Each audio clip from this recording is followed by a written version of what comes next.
This unit will enable you to understand the development of lifelong learning as a new policy, practice and provision for continuous upgradation of professional and vocational skills, including basic literacy skills in contemporary and globalizing India. The second objective is to understand how and why LLIJ, that is lifelong learning, as a new nomenclature is essentially linked to and coterminous with the previous adult education policies and practices in India.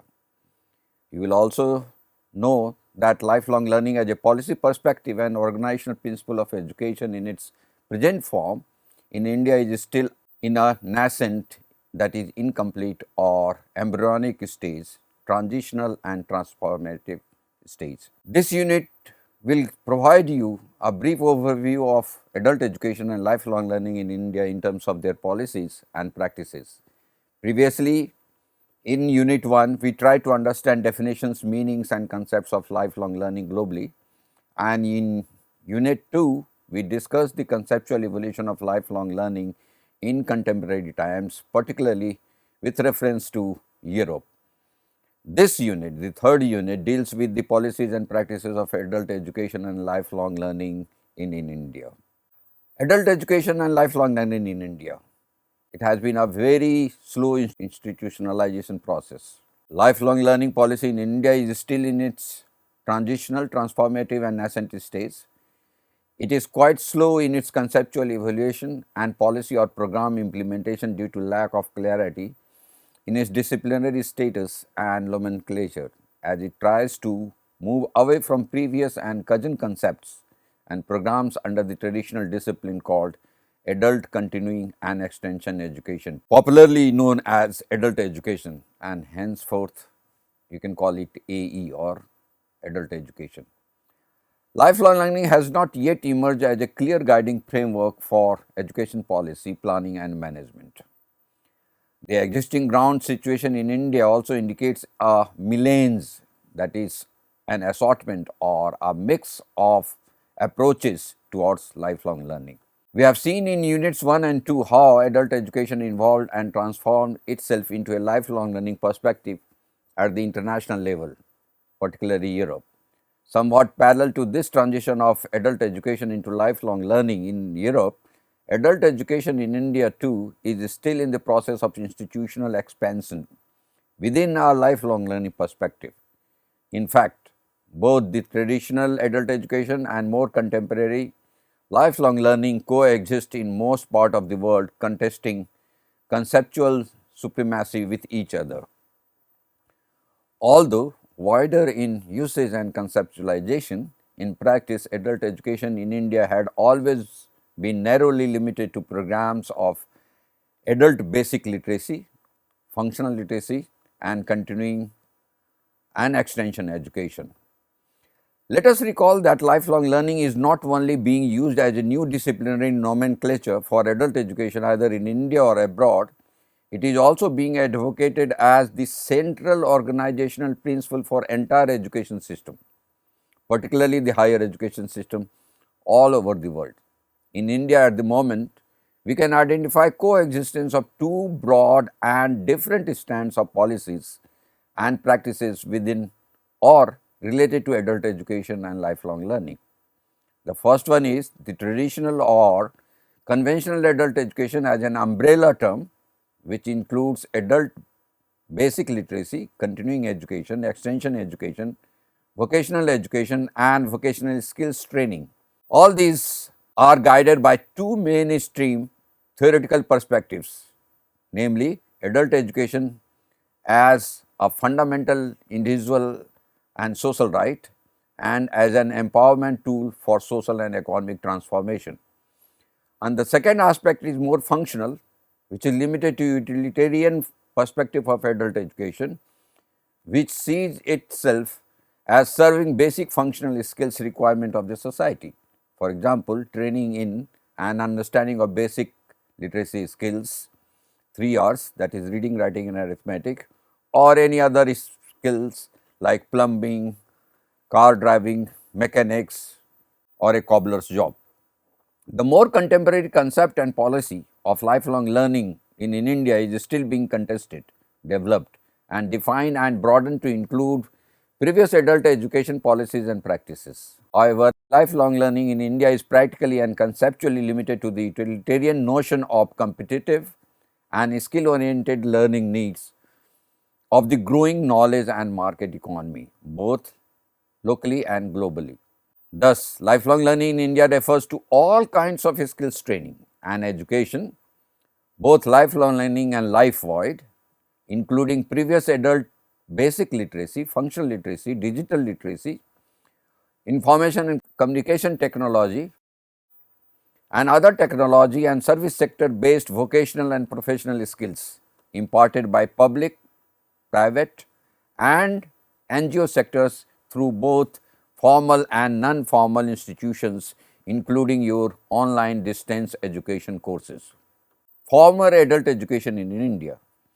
Adult education in India has been in practice since colonial times under what is known as non-formal education sector, and which complemented the deficiencies of the formal education sector. It catered to adult illiterates consisting of workers, peasants, farmers who could not avail any formal schooling. Adult education in many ways contributed enormously to both freedom struggle movement before 1947 as well as to the development needs of the nation in post 1947 in India. Achieving universal adult literacy and creation of a literate public or citizenry has always been a fundamental goal of adult and continuing education in India. The practice of adult education in post-independent India has carried different meanings and interpretations, ranging from citizens training to its redefinition as an alternative to formal education with a three-pronged objective.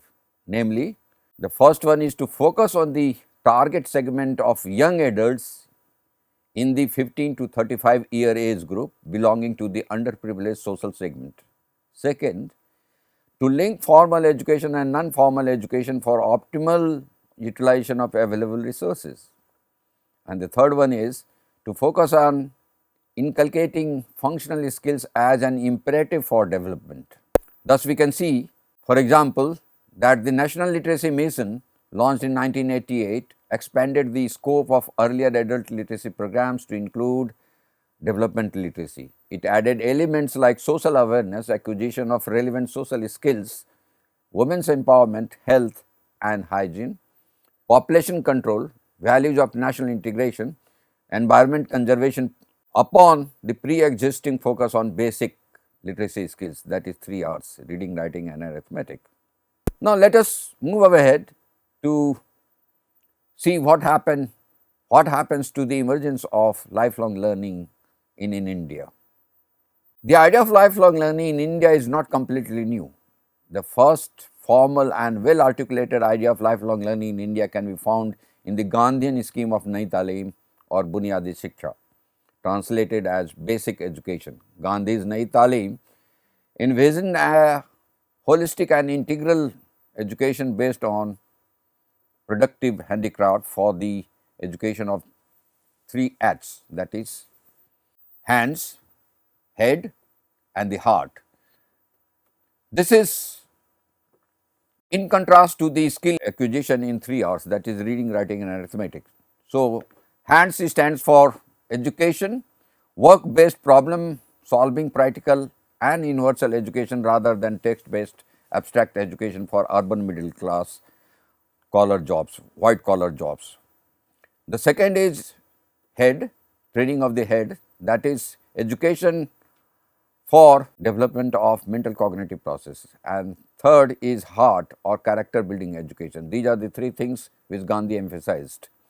Gandhi's Nayi Talim, which is based on pedagogy arising from dialectical interplay between craft skills and cognitive processes enabling simultaneous character formation, is the best example of a workplace based lifelong learning. In the Gandhian scheme of craft based education, there is complete emphasis on local knowledge, local tradition, local language, local resources, where learners and experts, both as co-learners, are engaged in a scientific dialogical encounter not only among themselves but also with the productive works and tools. Gandhian education takes place in an interactive setting based on values of democratic learning and equal sharing, where work as a tool constantly provides dialectical interplay for cognition and learning pedagogies, including theory and perspective building, critical understanding, exploration and problem solving, along with organic synchronization of the mind, heart, body and spirits, thereby making it a powerful tool of personal and social transformation. More contemporarily, lifelong learning as a foundational principle guiding the reorganization of entire formal education system has been getting slow, but increasing rhetorical attention in the educational policy discourses in India. This is evident from various policy documents and statutory commission reports. Some of these prominent government policy documents in India with some elements of lifelong learning policy intents are Kothari Education Commission Report of 1964-66, the National Knowledge Commission Report of 2005 to 2008, Planning Commission of India 11th 5-year plan, that is from 2007 to 12, and University Grants Commission UGC in short, its 11th plan guideline on lifelong learning and extension education. Then we have another document that is of the Planning Commission of India's 12th 5-year plan from 2012 to 17. Guideline on lifelong learning, extension and education, that is the document it is called. Then another document is National Policy on Skills Development of 2009 and the National Policy on Skills Development and Entrepreneurship, that is of year 2015. And the last but not the least is the Ministry of Human Resource Development's Draft National Policy on Education 2016. Let us start with Kothari Education Commission report of 1964-66. We can see that the first intent or the idea about lifelong learning in the Kothari education, following Mahatma Gandhi, it emphasized the importance of practical and productive work in the curriculum in order to restore dignity of labor and to develop vocational and agricultural education. One of the statements from the Kothari Education Commission report pronounces like this: education does not end with schooling, but it is a lifelong process. The adult needs an understanding of the rapidly changing world and the growing complexities of society. Even those who had the most sophisticated education must continue to learn. The alternative is of silence. Thus viewed, the function of adult education in a democracy is to provide every adult citizen an opportunity for education of the type which he wishes or which he should have for his personal enrichment, professional advancement and effective participation in social and political life. Coming to the next document is National Knowledge Commission from the year 2005 to 2008. To understand and meet the challenges of globalizing India, the National Knowledge Commission of India was set up, which worked from 2005 to 2008. The Knowledge Commission of India recommended revamping of the entire educational system to cater to pro-market reforms taking place in the country. In order to leapfrog in the race for social and economic development, one of the Knowledge Commission report, there are various reports. This document is of 2006. At page 1, advises introduction of information and communication technologies and services sector related knowledge oriented paradigm in education. It suggests development of appropriate institutional mechanisms in 3 significant ways. And these 3 significant strategies are strengthening quality and delivery within the education system for better domestic research and innovation. The second one is leveraging of information and communication technologies to enhance governance and connectivity. And the third one is to establish networks of exchange and knowledge collaboration between various knowledge systems in the global arena. One of the objectives of Knowledge Commission was to build excellence in the lifelong learning and formal education systems in order to meet the challenges of the 21st century and to increase India's competitive advantage in the fields of knowledge. The Knowledge Commission of India recommended the following. The first one is expansion of lifelong learning to promote a people-centered and inclusive knowledge society in India. The second one is a framework for achieving quality of education for all through a widespread lifelong learning system in the country.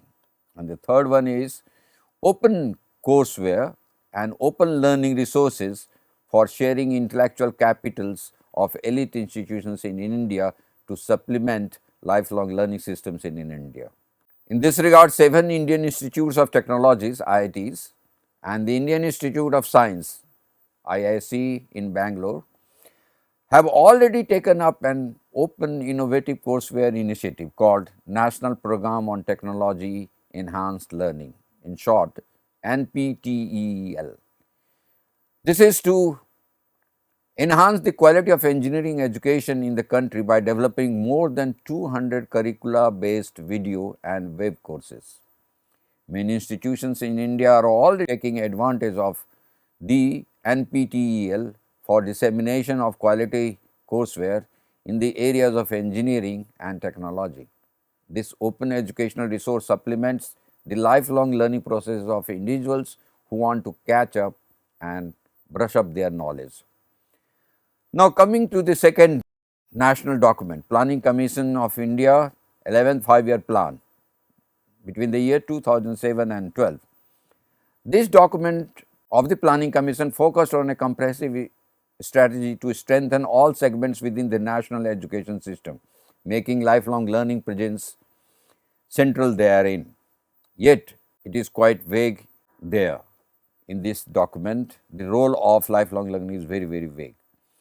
Hence, until today, that is August 2017, adult education and lifelong learning remain completely confined to traditional narrow boundaries of basic literacy, functional literacy, extension education, and community outreach programs with additional emphasis on skills development to meet the needs of emerging market and new technologies during the last one decade. So, both adult education and lifelong learning remain intact within the existing old disciplinary structures with little or few operational changes in the delivery. However, rhetorical emphasis on linking of elementary and secondary education with the labor market in this document can be considered a significant step towards expansion of the idea of lifelong learning. For better demographic dividends, the 11th 5-year plan also emphasized improvement in education and training in ICTs for the emerging international market in the knowledge and services sector, including emerging domestic educational market based on public-private partnership model in educational development. It placed emphasis on the services sector, science, technology, professional education, vocational education and training with a strong emphasis on employability and or you can say self-employment, that is entrepreneurship. The next document to be considered is the University Grants Commission's 11th plan guideline on lifelong learning and extension education. This document alone could be considered as the first ever national level complete policy document dedicated to lifelong learning in India with a comprehensive guideline. It expanded the scope of adult and continuing education under a new program called as Lifelong Education and Awareness Program, that is in short LEAP, which also advised university departments of adult and continuing education to be renamed as Department of Lifelong Learning. However, the UGC made very little budgetary provisions for this new initiative. Yet the UGC guideline talks about the significance of lifelong learning in the context of market and knowledge economy, fast-paced technological changes and global competition in detail. However, the document is high in rhetoric and poor in provisions. It gives lip service to the new requirements needed for institutionalizing lifelong learning within Indian higher education system. Another document is Planning Commission's 12th 5-year plan from the year 2012 to 17, Guideline on Lifelong Learning and Extension Education. The 12th five-year plan too reiterated the need for a paradigm shift from basic literacy to lifelong learning, contextualizing this need in terms of fast changing technologies, service sector and knowledge-based economy. The document emphasized a lifelong learning perspective within all learning activities that may be undertaken by an individual throughout his or her life along life-wide sectors professionally, whether in formal, non-formal, informal settings for the upgradation and improvement of one's knowledge, skills and competence in spheres of personal, civic, social and economic, including employment. The most important aspect of the paradigm shift in lifelong learning and literacy, as pronounced in the 12th five-year plan document, is the new emphasis on recognition of prior learning. That is most important. It is recognition of prior learning and accreditation and their alignment with the formal education system.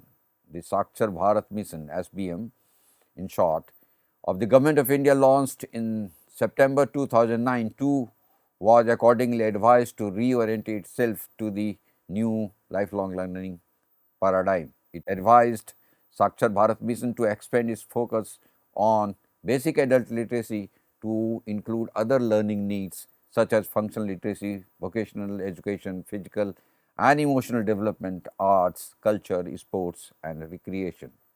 Yet in practice, Sakshar Bharat Mission too has continued to function in the traditional way within adult education perspective until now. The next document to be considered is Ministry of Labour and Employment, Government of India, and it is called National Policy on Skills Development 2009 and National Policy for Skills Development and Entrepreneurship 2015. Both these policy documents are specifically dedicated to the skilled manpower need of the country's growing global market. They aim to improve upon the quality and scope of skills training and education in India while emphasizing market and employers' needs. They also emphasize inclusion of underprivileged groups for social justice.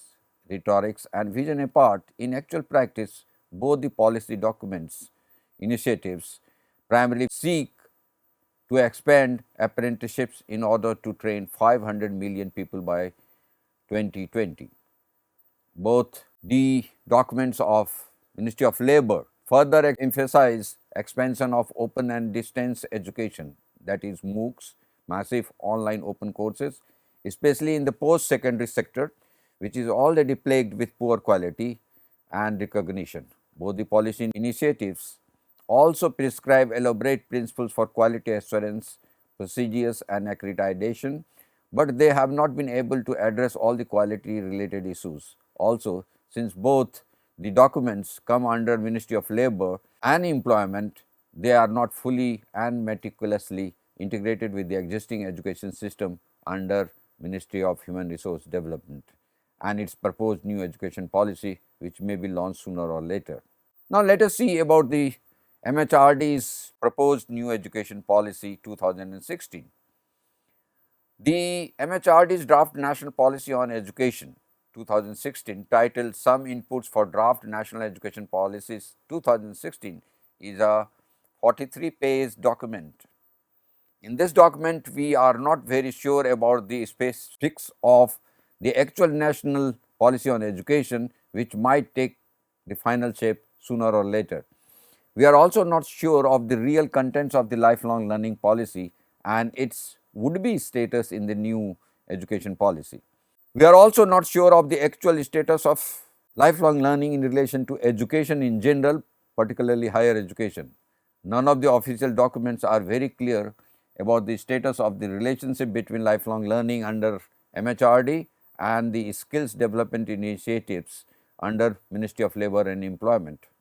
According to MHRD's 43-page 2016 document, it says, it reads like this: the draft NPE 2016 envisions a credible education system capable of ensuring inclusive quality education and lifelong learning opportunities for all, and producing students graduates equipped with the knowledge, skills, attitudes and values that are required to lead a productive life, participate in the country's development process, respond to requirement of fast changing, ever globalizing knowledge based societies.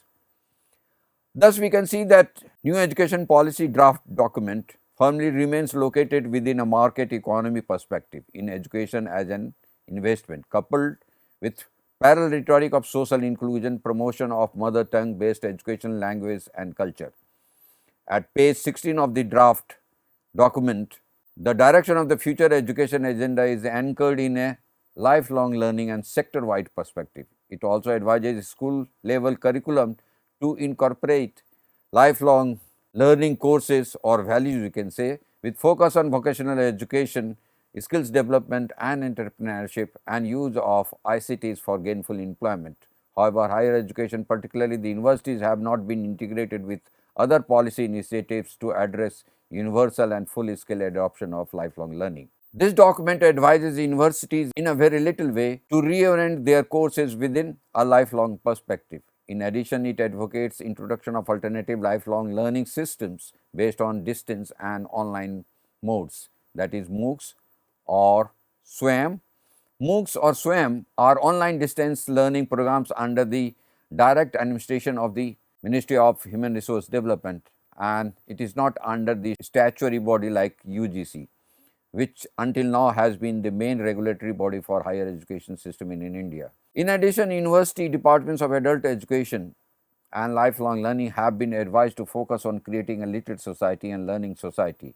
Here too, the main emphasis on the draft national policy on education is on imparting basic adult literacy, digital, financial and legal literacy with additional focus on creation of online and alternative learning systems.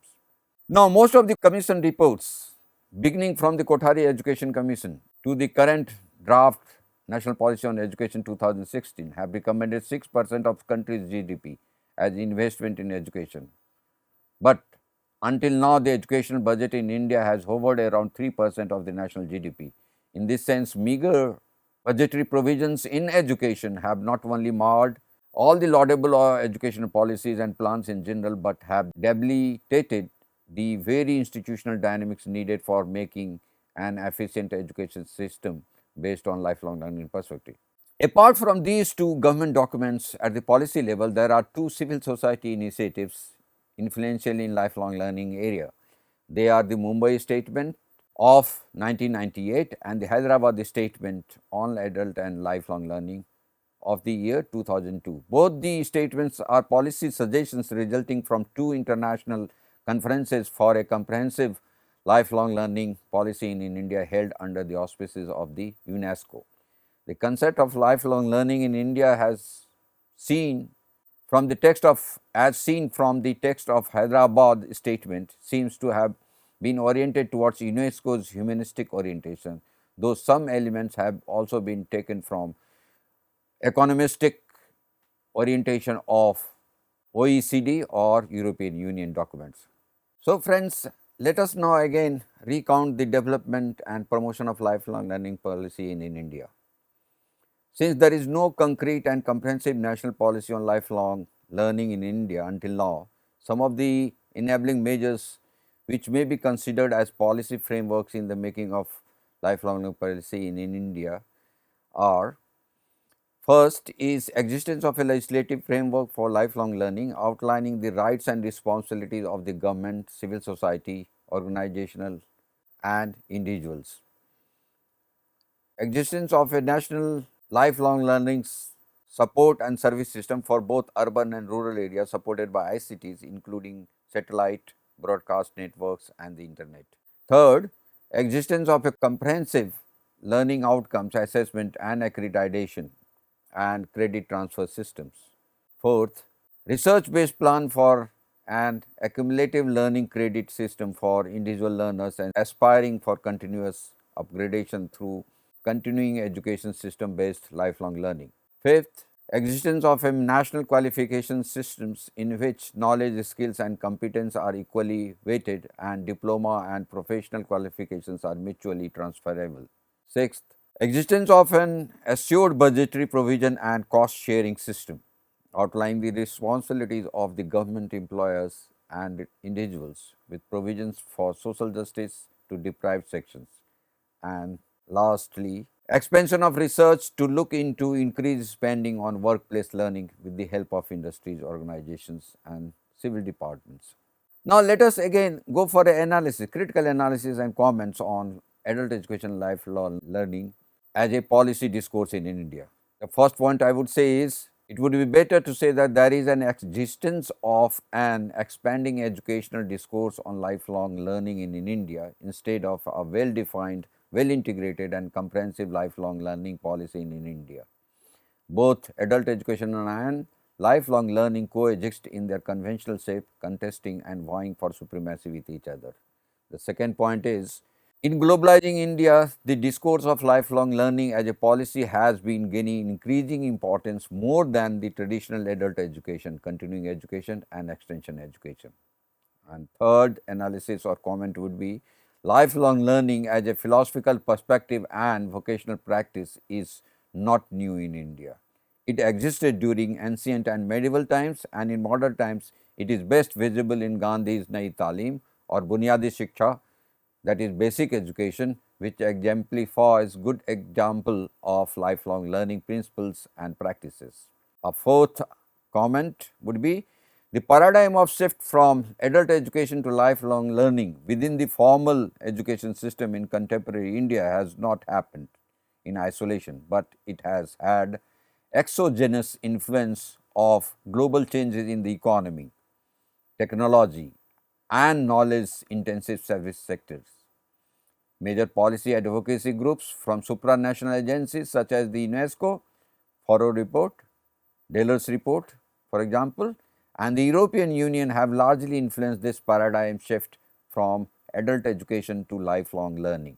Another comment or point is the main obstacle between qualitative growth and deeper institutionalization of both adult education and lifelong learning in India has been meager financial and infrastructural support provided to them by various governments and policy plans. As a result, adult education and lifelong learning have been confined to providing narrowly conceptualized basic educational services to those outside the formal education system. Another comment is existing regulatory frameworks in India are not designed meticulously and comprehensively to address all the complexities in skill building project of India, whether they relate to existing education system or autonomous vocational education institutions or to any other stakeholders initiative. For example, both draft national policy on education of 2016 and the skills development policy of 2015 coexist independently without complementing each other in a close and integrated manner. This complexity is further complicated and enhanced by phenomena such as fast-paced globalization, massification of education and withdrawal of the state welfare system, leading to an inability of the Indian state to provide social and economic security. So, what is the way ahead or future of lifelong learning in India? That is where now I would conclude by providing you 3 points. First one is we need an efficient support system by government and other stakeholders needed to secure sustainable financial, infrastructural and legal framework for better research and innovation and state of the art institutionalization of lifelong learning in Indian education system. The second is there is a fresh need to review existing regulatory frameworks in education by governments, regulatory bodies, institutional and professional bodies and other influential stakeholders. We need to identify areas of strengths and weaknesses in existing regulations, policies and budgetary provisions for education, particularly in the context of lifelong learning. And the final advice is investment in education, particularly in lifelong learning, must be guided by effective welfareism as against unproductive and inefficient welfareism in order to cater to social justice and to the needs of personal fulfillment, professional growth and development of social and private entrepreneurship.